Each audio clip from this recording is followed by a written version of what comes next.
Hey guys, just out here at the Glasshouse Mountains National Park. I'm going to hike the Yul-Yan-Man Trail today.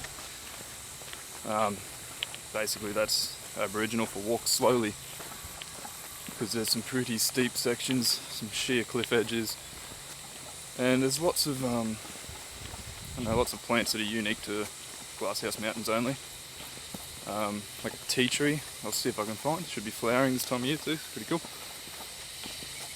And I'm going to stop and cook a bit of lunch up the top somewhere and finish. So basically I'm starting the trail at Mount Beerburrum and I'm going to finish at Mount Tibbergargan. So yeah, hopefully it's a good one. It's getting a bit hot already and it's only 9:10. So see how we go.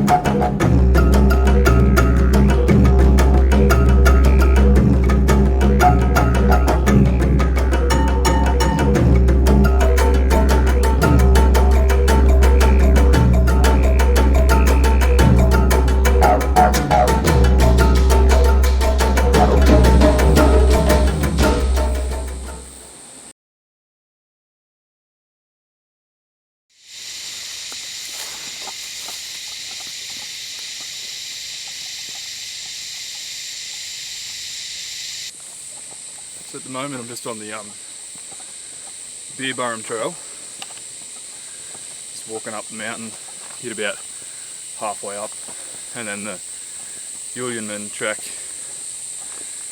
you get to the trailhead for that, you sort of branch off.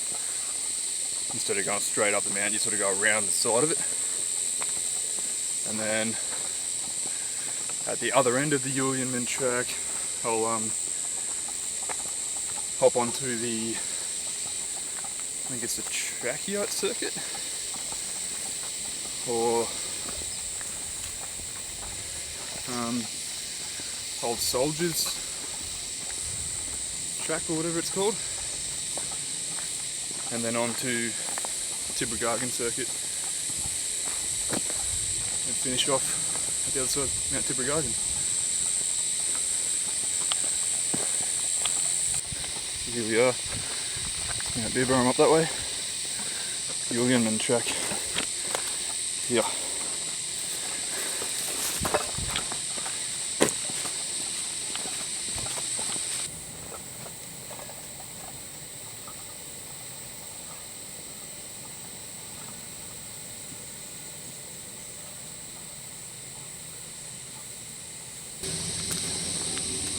I've got these markers everywhere out here too, so you don't really need to have on-point navigation skills. You do need to be careful though, especially after rain. All this can be super slippery.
It is hot.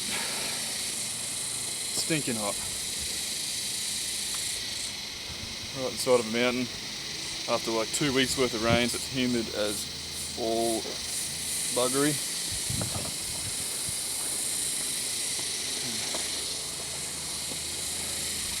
And yeah, it's now only 9:40. Still got a bit to go. And this is where the track goes.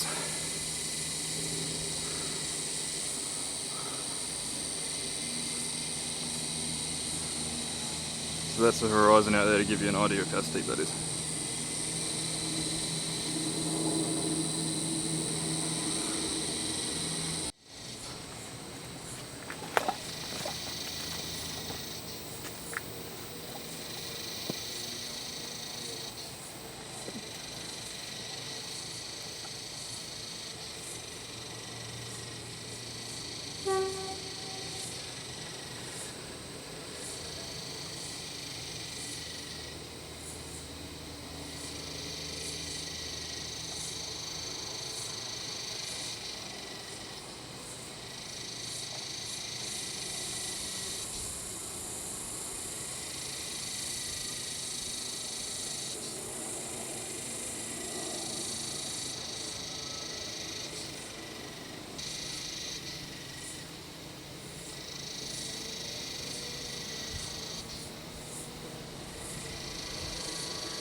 Joys of filming.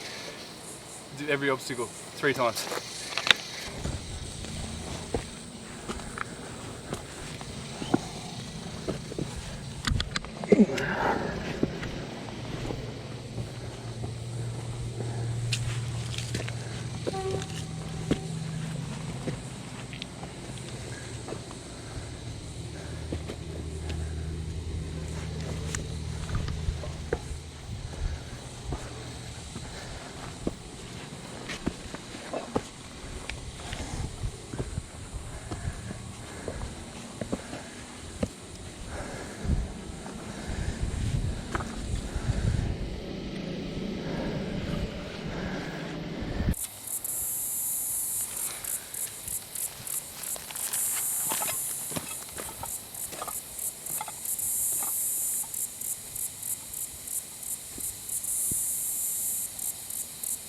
That's Tibbergargan.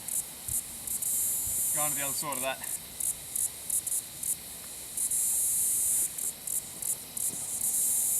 And when I say that you don't need awesome navigation skills out here, I don't mean come out here and be an idiot. It's still quite dangerous, you know.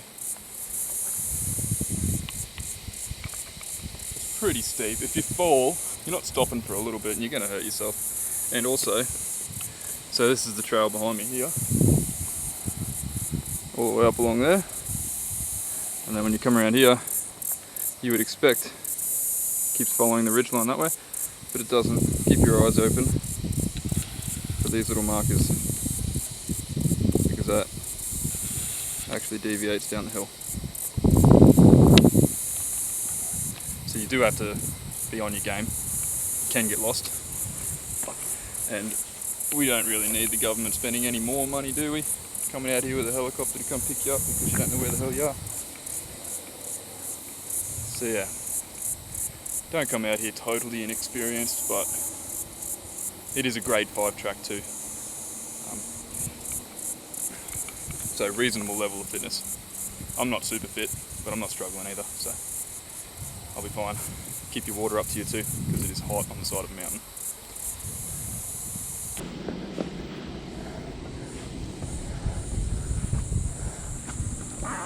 Ooh. Frogs are out.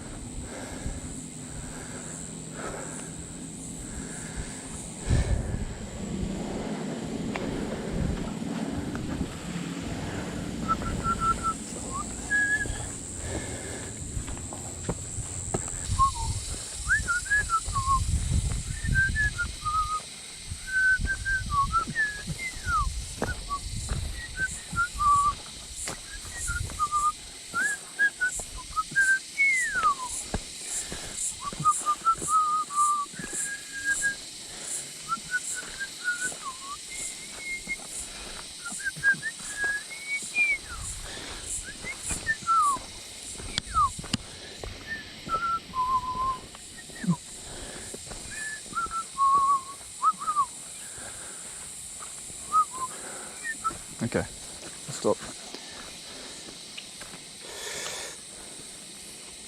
Those of you that have kids, do they watch the same TV shows over and over and over again? Because of the beauty of like Netflix and Stan and stuff like that. I think it's Lulu Kids that my kids watch all the time. Bloody songs, they get stuck in your head. Just can't get them out. When you're at home, it's just playing on the TV. When you're out, it's playing in your head. When you're working, it's playing in your head. Just can't get away from it. Driving in my car, feeling like a star. That's enough of that.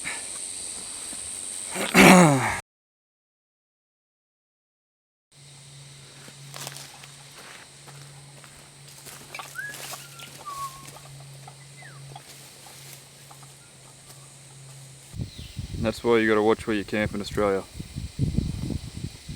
These big old gum trees like to drop their limbs for no reason at all.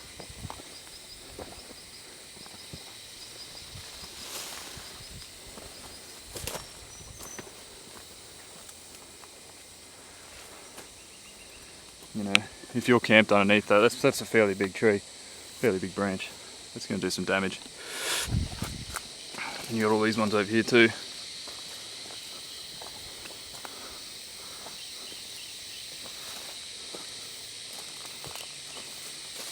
You know, even if you're this far away from the tree.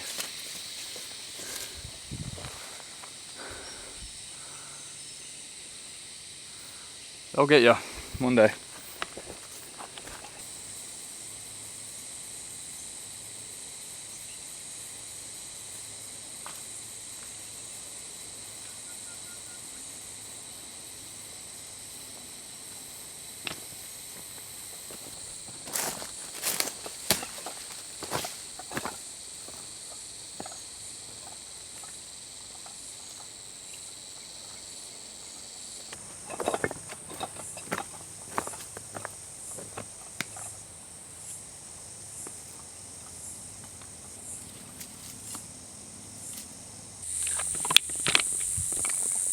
I'm sure most of you guys have seen everything about all the fires and stuff down south, and how bad they were, how hot they burnt, and how much land they covered. It's absolutely phenomenal the amount of land that burnt. But look around me. Can you imagine how quick this would go up and how hot it would burn? You add the heat, bit of wind. It wouldn't take much wind to move a fire through here fast, let alone the amount of wind that they had down there.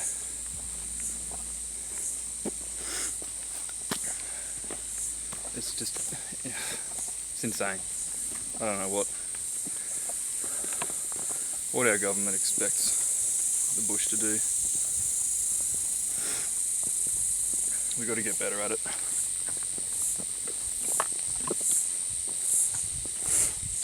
I'm sure most of you, if you guys have found my channel, you probably found Scotty's Gone Walkabouts. He's got an awesome video of the aftermath of the fires and stuff. We went out and checked it all out down there and everything. Nearly everywhere he camps is burnt. So, I feel for those guys down there. I don't know what I'd do if everything up here burnt like that. If we had fires up in the Everglades and out west a little bit from here, but they were hot, they were big. They threatened towns and stuff, but they were nowhere, you know, compared to what they had. Minuscule. Bloody campfires compared to what down south had. But look at it.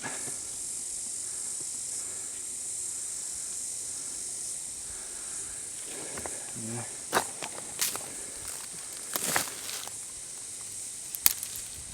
You know, like it's all dead to the ground.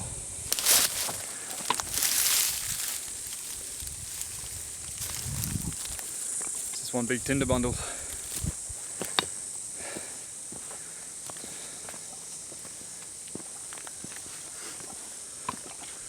It's just, yeah, I don't know what we can do. Change the way we manage the bush. Do it the way the Aboriginals used to do it. And then maybe allow people to have little cooking fires, but make them do a course, I reckon. Each Parks and Wildlife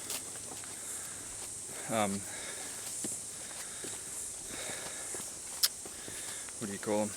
Anyway, Queensland Parks, New South Wales Parks, Vic Parks, all that sort of stuff, they should conduct fire safety courses and fire control courses. Teach people how to do it. A lot of people don't know. They go out, they'll put, you know, those bloody logs, branches that fell off that gum tree, they chuck them on a fire and call it a campfire to cook on. That's why things get out of control. People don't know what wood to burn, or how to burn it, and how to control it while it's burning. I think that's the biggest drama. That's why things get out of control.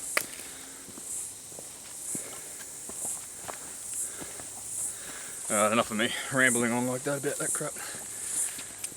Let's just enjoy the bush, eh?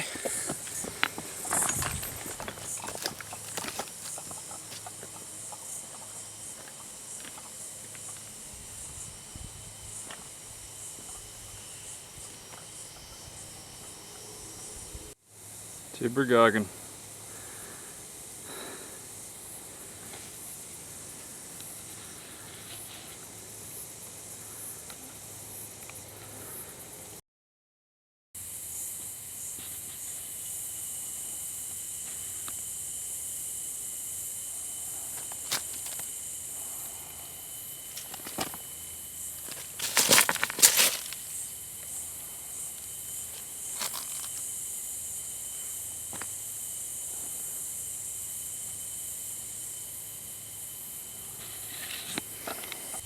Just a very small reminder to watch where you're stepping. Only a real small little one, that one, but still.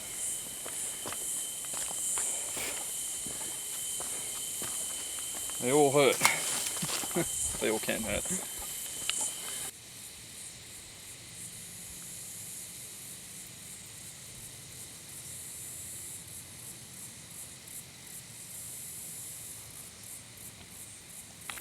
Alright, so I've been going for a while now. It's nearly 11:30. It's only a couple of hours really, but up and down mountains the whole time. I'm just going to try and get to Jack Ferris Lookout and then set up tarp, cook some lunch, chill out for a little bit, and then keep on going from there.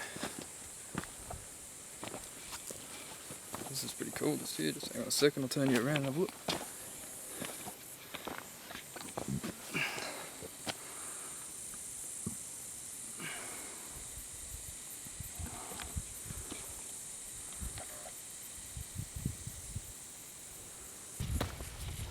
Let's come in. I think Jack Ferris will be on that other ridge over there. I think. I'll have to check the map and make sure. But there'll be signs anyway, so I'll be right. I'll probably just catch up with you when I get there.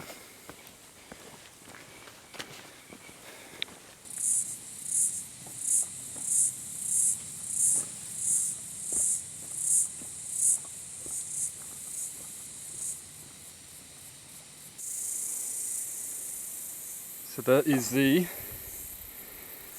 Glasshouse Mountains Tea Tree. This There's another one just here. The leaves are all nice and glossy green on both sides and alternating,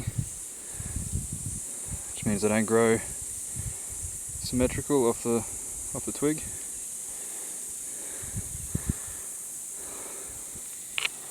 I'm probably not going to worry about taking any and making a tea because it's way too hot for that. But wintertime, that'd be awesome. So pretty happy I found one of them. There's heaps around here. Look at them all. That's another one. That's another one. That one.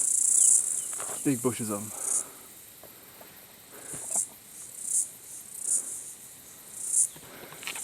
That's pretty cool. Alright.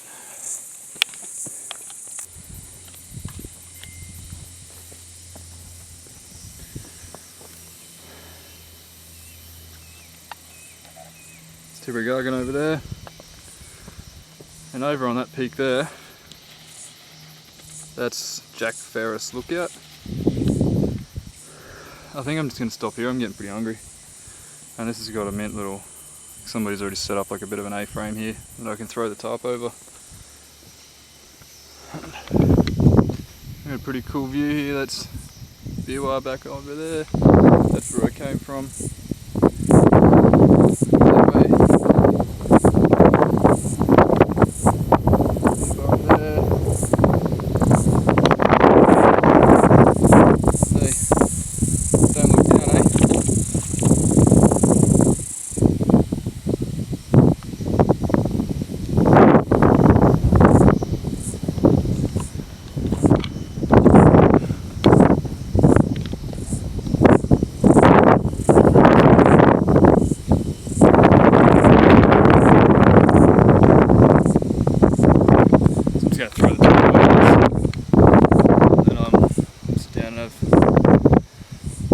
Some lunch, chill out for a little bit, regain some energy.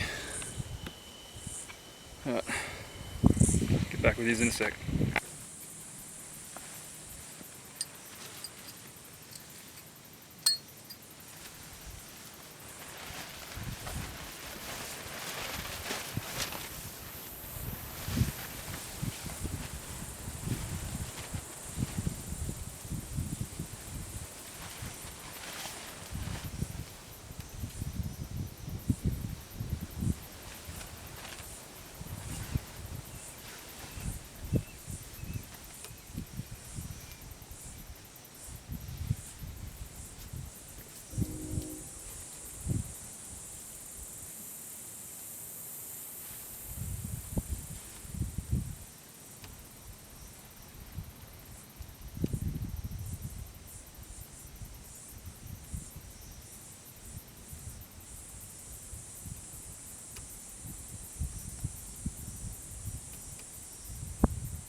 Again.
that's what we're having.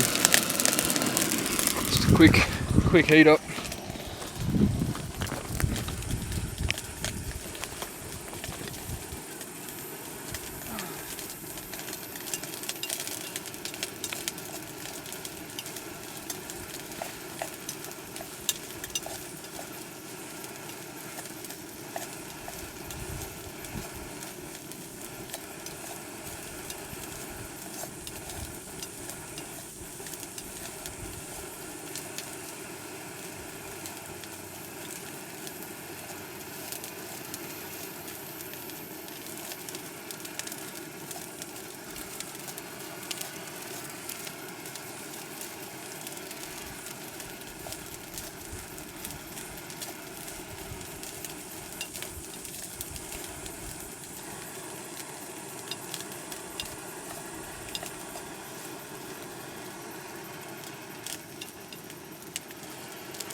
I don't know if any of you guys know the story behind Glasshouse Mountains, but the Aboriginal story. Basically, Tibrogargan so he was the father, and then Biwa was the mother who was pregnant, and then all the other mountains around were all their kids. So Gun was I think Gun was their dingo, their pet dingo. But you got Coonarin, or Crookneck, which was their eldest son. And one day, Tibrogargan looked out to the ocean and saw the rising waters, and told Coonarin to go take his pregnant mother, to high ground. Coonarin didn't do this, so Tibrogargan cracked him over the head with his stick, which gave him a crook neck, hence the nickname Crookneck. And all the creeks around, so all the creeks throughout the Glasshouse Mountains are supposed to be the tears of all the family members making their way out to the ocean. And Tibrogargan decided that he was always going to face away from, he was never going to look at his son again, so he's always facing away from him, out to the ocean. And yeah, so that's the story.